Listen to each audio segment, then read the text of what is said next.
এবারে 3 নম্বরের অঙ্কটি, আমিনা একটি সমকোণী ত্রিভুজ অঙ্কন করেছে যার সমকোণ সংলগ্ন বাহু দুটির দৈর্ঘ্য 15 মিটার এবং 20 মিটার। 20 মিটার দীর্ঘ বাহুটিকে অক্ষ ধরে ত্রিভুজটিকে একবার পূর্ণ আবর্তন করলে যে ঘনবস্তু তৈরি হয় তার পার্শ্বতলের ক্ষেত্রফল, সমগ্রতলের ক্ষেত্রফল এবং আয়তন নির্ণয় করি। তা আমরা যদি সমকোণী ত্রিভুজ অঙ্কন করি, এখানে 15 মিটারটাকে অক্ষ করে ঘনবস্তু তৈরি করেছে, তাহলে 15 মিটারটা হবে উচ্চতা, এটা শঙ্কু তৈরি হবে। আর আরেকটা হচ্ছে 20, এটা হচ্ছে 20। তাহলে আমাদের প্রথমে প্রশ্নটার উত্তর হবে যে 15 মিটার সমকোণী ত্রিভুজের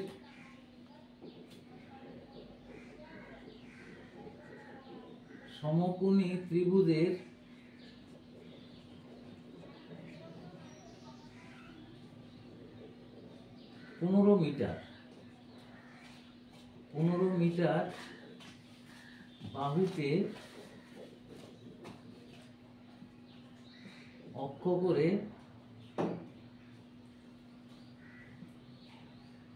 যে ঘনবস্তু তৈরি হবে তা একটি শঙ্কু।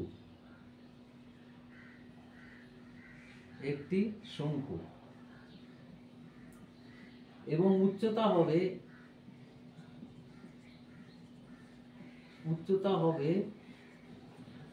15 মিটার, 15 সেন্টিমিটার। তাহলে ব্যাসার্ধ হবে 20 সেন্টিমিটার। তাহলে তির্যক উচ্চতা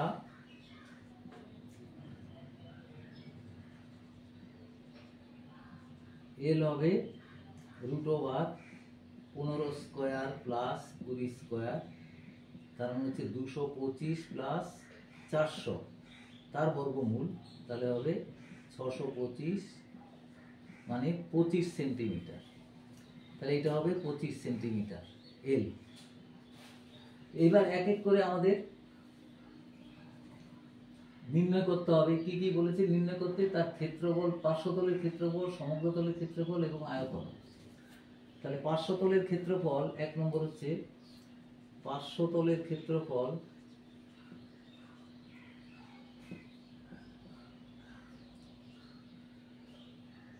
ইকুয়াল টু হচ্ছে পাই আর এল ইকুয়াল টু 22/7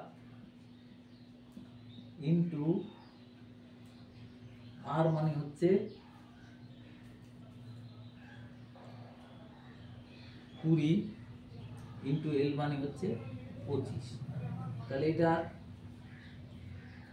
নির্ণয় করতে গেলে পার্শ্বতলের ক্ষেত্রফল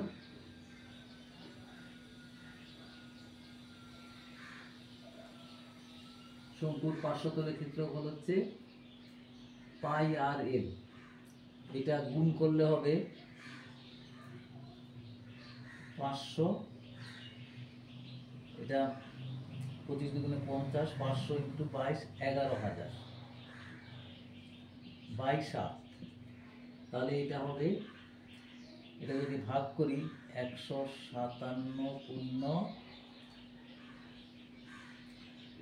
না, এটা ভুল হচ্ছে, ভাগটা করলে 7 একে 7, 3 0 2 5 7 35, এটা 7 হবে 100 আর একটা 1 হবে, তাহলে 3/7 বর্গ সেন্টিমিটার।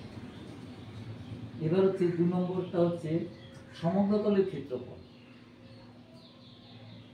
সমগ্রতলের ক্ষেত্রফল, দেখো পার্শ্বতলের সঙ্গে ভূমির ক্ষেত্রফল পাই আর স্কয়ার প্লাস পার্শ্বতলের ক্ষেত্রফল আমাদের অলরেডি 11,000/7 হয়ে আছে। তাহলে এইটা 7, তাহলে এইটা কত হবে? 22/7 ইন্টু 20 ইন্টু 20 প্লাস 11,000 বাই 7, তাহলে এটা হবে 2 × 4 88, 8800 প্লাস 11000 বাই 7, তাহলে এটা হচ্ছে 19800 যোগ করবে, 19800 বাই 7, এটাকে 7 দিয়ে ভাগ করলে 7 দুগুণে 14, 5 এর 27 56, আবার একটা 2, 8, 4/7 বর্গ সেন্টিমিটার। এবার হচ্ছে তার আয়তন, আয়তনটা কত? আয়তন হচ্ছে 1/3 পাই আর স্কয়ার এস, তাহলে 1/3 ইন্টু 22/7 ইন্টু 20 স্কয়ার ইন্টু 15। তাহলে আমি যে এটা দিয়ে এ করি, তাহলে এখানে 3টা 5-এর সঙ্গে কেটে যাবে, তাহলে 22 ইন্টু 20 ইন্টু 20 400, 400 ইন্টু 22 মানে হচ্ছে